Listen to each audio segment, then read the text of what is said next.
leave the internet. If you can't stand in the kitchen, get out. It's too hot for you. The oven might burn your hand.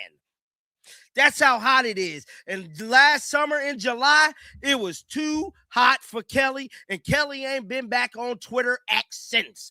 Kelly, I don't even think Kelly got an Instagram no more. I mean, Kelly is gone. She might not even have Facebook. That's how bad the heat had got for her last year. And the same thing is about to happen to Amber.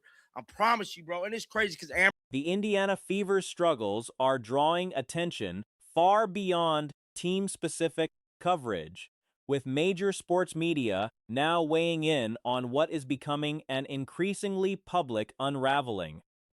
After starting the season 4-2, the team dropped 2 consecutive games, including a 16-point loss, and the fallout has spilled well beyond the locker room. Cheryl Miller appeared on ESPN and did not soften her assessment. The conversation centered on a visible on-court exchange between Stephanie White and Caitlin Clark, in which White appeared to firmly bench Clark during the game. Miller acknowledged the frustration, but made clear that when that frustration becomes visible in front of the team and disrupts the group's composure, someone in a leadership position has to step in. From my home state here in Missouri, she's a big town Cardinals fan, and I was so happy when they got her because I felt the hometown connection. But god dang, man, dang, dude. I mean, this thing is bad, man. Make sure you guys like the channel, subscribe to the tribe. We did a legendary live today. If you guys did not see that live, I highly recommend you guys check it out. It's one for the ages. I'm going to be dropping segments of my live that I did today throughout the week. That's how profound it was today. Sue Bird, also part of the conversation, noted that foul trouble played a significant role in Clark's state of mind during the game, but added that moments like this are not unprecedented between players and coaches. The quality of a player-coach relationship, Bird suggested, determines how those exchanges land. Some coaches can absorb that kind of tension and move forward without losing the room. Others cannot. What drew particular attention was the revelation that Kelsey Mitchell also intervened during the incident, reportedly telling Clark to step back and let the team settle. That detail added another layer to what was already a complicated dynamic, raising questions about where the boundaries of team leadership are being drawn, and whether Clark is being isolated rather than supported. The defensive breakdowns are also becoming a recurring storyline of my live that I did today throughout the week. That's how profound it was today. And it was just a beautiful moment for the fans and for us to really come together, pull up the receipts on the Indiana Fever. So if you guys did not check out my live, I highly recommend you guys watch it because it is very educational. I give you guys transparency with everything that has happened thus far with this team, with everything that has happened with Stephanie, and we got even more crazy clips coming out. It's just even more, bro. Opponents identified a pattern of running isolation ball directly at Clark, forcing her into one-on-one situations without help from the coaching staff. Golden State reportedly exposed this first, and the approach has since spread across the league. The obvious counter, screens, defensive rotations, strategic adjustments to take pressure off Clark in those situations, has not materialized consistently under White's system. Off the court, Fever front office figure Amber Cox has been on a blocking spree on social media, removing critics and commentators from her account. The move drew comparisons to similar behavior from team executive Kelly Krauskopf during the previous season, when the level of public scrutiny became overwhelming enough that Krauskopf stepped away from social media entirely and has not meaningfully returned since. It's just even more, bro. And I just got on Twitter right now, and there's like more crazy clips. But we got to talk about this Cheryl Miller thing, bro. Now I'm finna find it. Let me pull it up for you guys real quick. Here it go, right here. Here it go, right here. Let me get it pulled up. You guys have to listen to this. Like, have to listen to what Cheryl Miller had to say.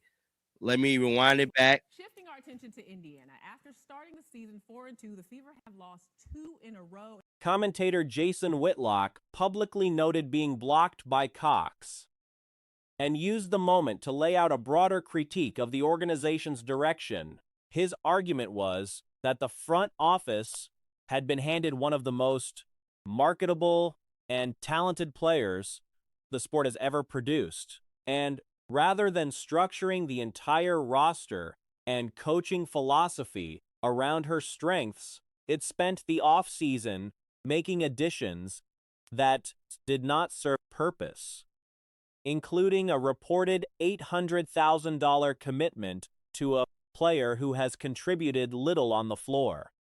His central point was that the organization appears to operate as though the fan interest belongs to the franchise rather than to Clark specifically.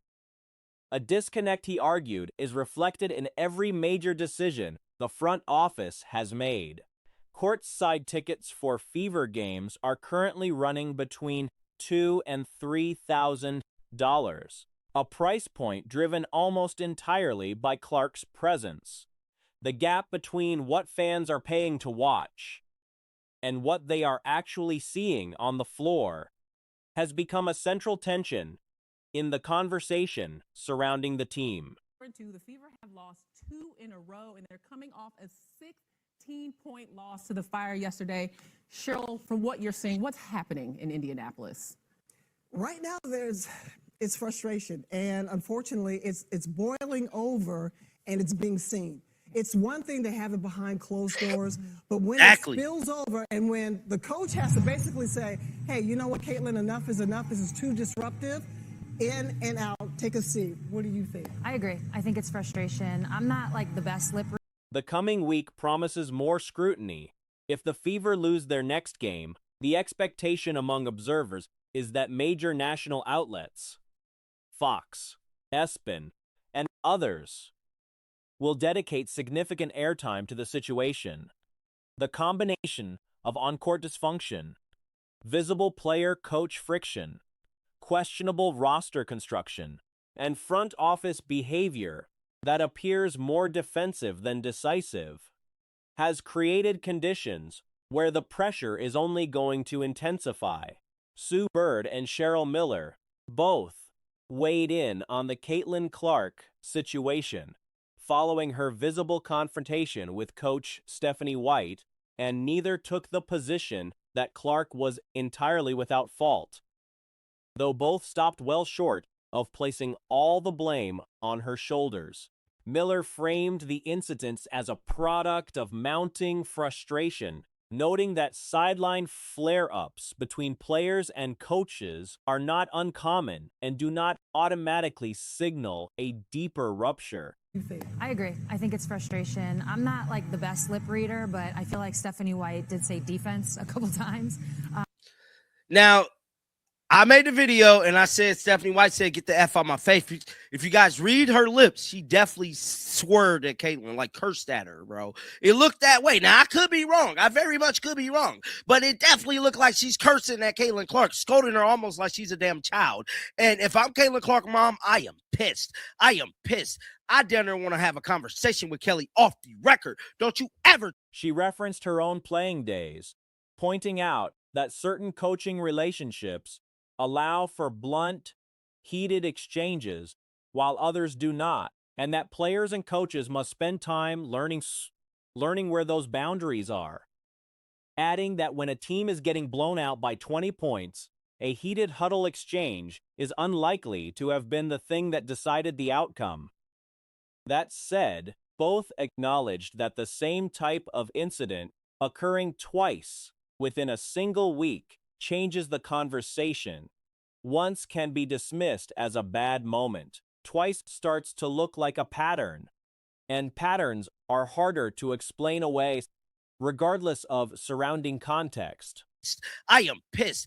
I damn near want to have a conversation with Kelly off the record. Don't you ever talk to my daughter like that. If I'm Mr. Clark, don't you ever in your mind think about you finna talk to mines like that. Because that's what type of moment this was, bro. And it's crazy that this moment right here is being talked about on ESPN.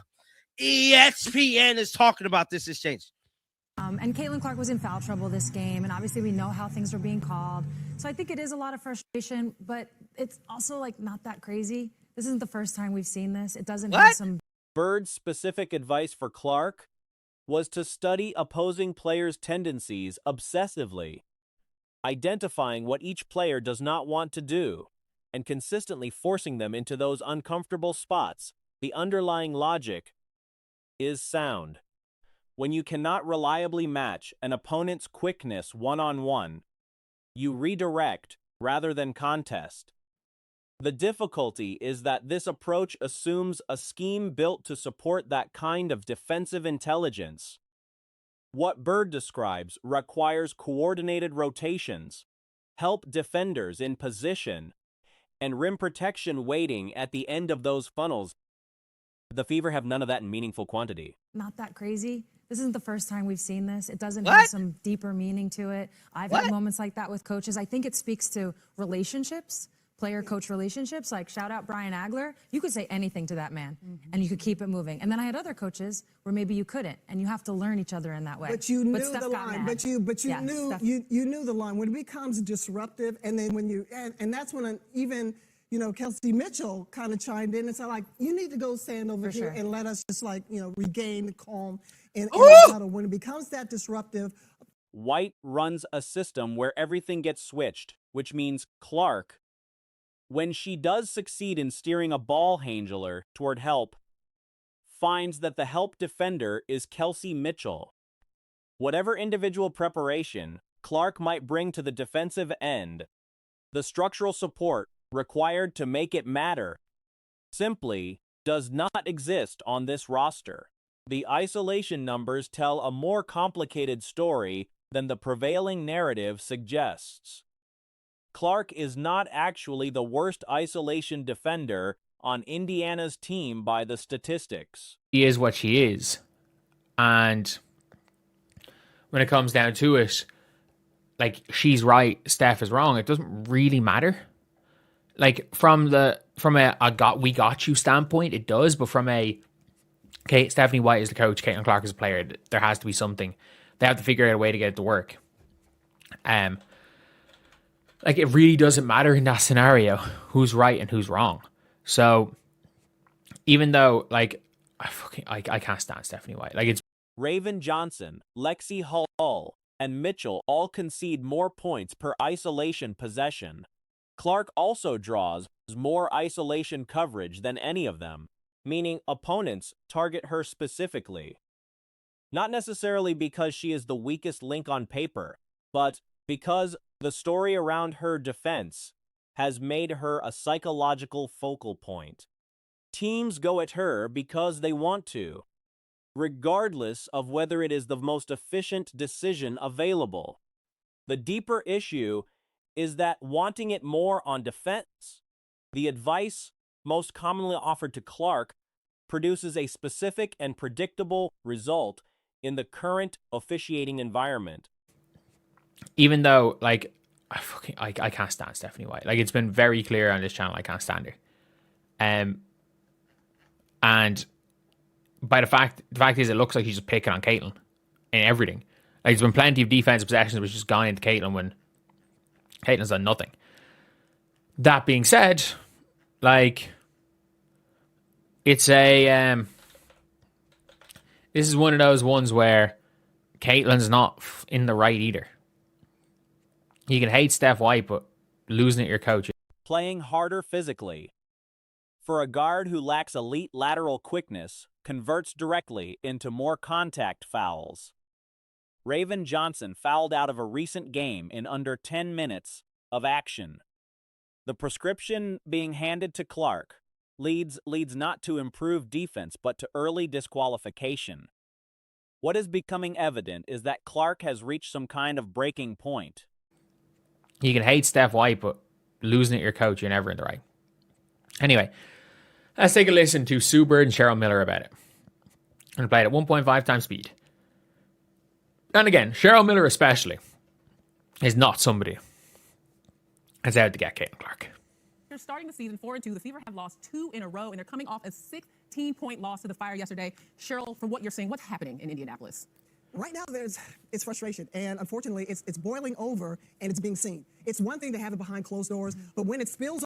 Whether her frustration is aimed at White in particular, at the organization more broadly, at the state of the roster, or at something else is not entirely clear. But the emotional spillover is surfacing in games with enough frequency that it can no longer be written off as an isolated lapse.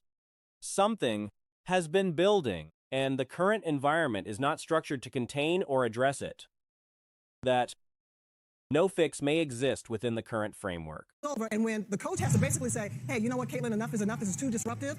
In and out, take a seat. What do you think? I agree. I think it's frustration. I'm not like the best lip reader, but I feel like Stephanie White did say defense a couple times. And Caitlin Clark was in foul trouble this game, and obviously we know how things are being called. So I think it is a lot of frustration, but it's also like not that crazy. This isn't the first time we've seen this. It doesn't have some deeper meaning to it. I've had moments like that with coaches. I think it speaks to relationships, player-coach relationships. Like shout out Brian Agler. You could say anything to that man, and you could keep it moving. And then I had other coaches where maybe you couldn't, and you have to learn each other in that way. And I'm going to be real. Coaching adjustments will not resolve a roster. Greater individual effort will not resolve a scheme problem. And the criticism that has attached to Clark's defense obscures the reality that she occupies the most exposed defensive position on a team full of poor defenders inside a system that highlights her limitations rather than concealing them, placing Clark in an environment with genuine athletes around her. Real defenders, rim protection, and floor spacing would produce a very different player than the one currently being left isolated at the point of attack every night. It seems like it's a boatway thing. Like, Caitlin Clark is the only player that Stephanie White will speak about like this. And it's one of those things where, from the perspective of a fan, we're looking at this and it's like, oh, it's unfair that Caitlin's being singled out. And it looks like Caitlin's not taking offense, but like she's not happy about it. But at the same time, this could be one of those things where it's like, this is how you have to get through to Caitlin. Like, whatever the fuck she's doing is not working with Caitlin. Whatever she's doing on the court is not working with Caitlin. Trying to channel the good with Caitlin and deal with minimize the bad. Because that's what you have to do. You have a maverick player. You have to do it. You can't tell Jack Grealish to go just stand on that wing and do nothing else and kill his career. And kill his career. From a 100 million footballer who was considered world class to basically being done very quickly. Like, it's one of those things where, and I actually don't think this would be a big deal, but it's happened twice in a week. So then we have to start saying, like, is it the biggest deal in the world? No, but